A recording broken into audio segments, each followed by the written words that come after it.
Здравейте, хора! Днеска сме на екскурзия Да. на Казанлък и сме взели няколко неща от Казанлък с рози. Казанлък. И сме взели толкова много Имам неща. парфюмче. Това по-точно от Сливен от DM. Парфюм Това е за от деца. Казанлък, това е от Сливен.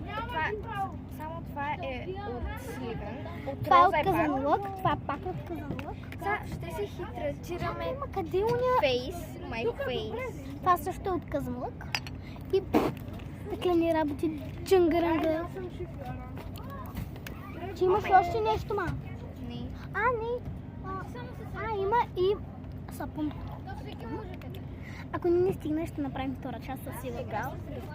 И сега си хидратираме наш фейс. This my face. Като говоря на английски, винаги плача. Виж. Да, но те смейте да са този хора. Сега ще се почистваме лице. Да, е така. Аз се го почиствам по друг начин. Може да ми блещи. И сега ще таковаме с... Аз поччай да кажа вентилатора. Имаме и гланц с рози. Сега ще видите. Те с пък вентилатор. Ето гланц с рози. И сега ще си духаме. Аз още не съм готова. Дай за малко на мене.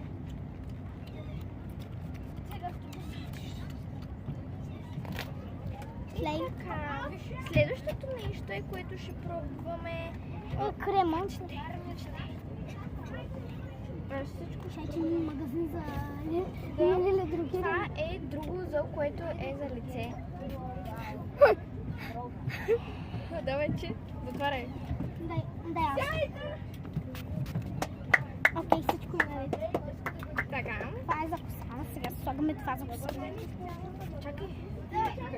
Не, слагай сега. Само да не ни видят госпожите. Сложи ли си? Да.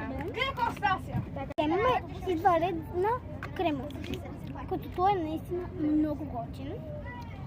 Това е за лице. Да. Защо трябва да използваш моя, като имаш свой? Защото не искам да го отварям.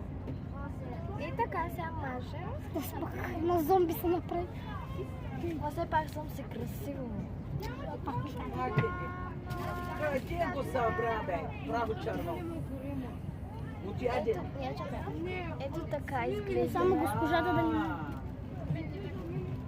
Защо не излезе да си купиш нещо? Сега слязохме да си купуваме. Крем. И сега слагаме от роза гланц или чужди.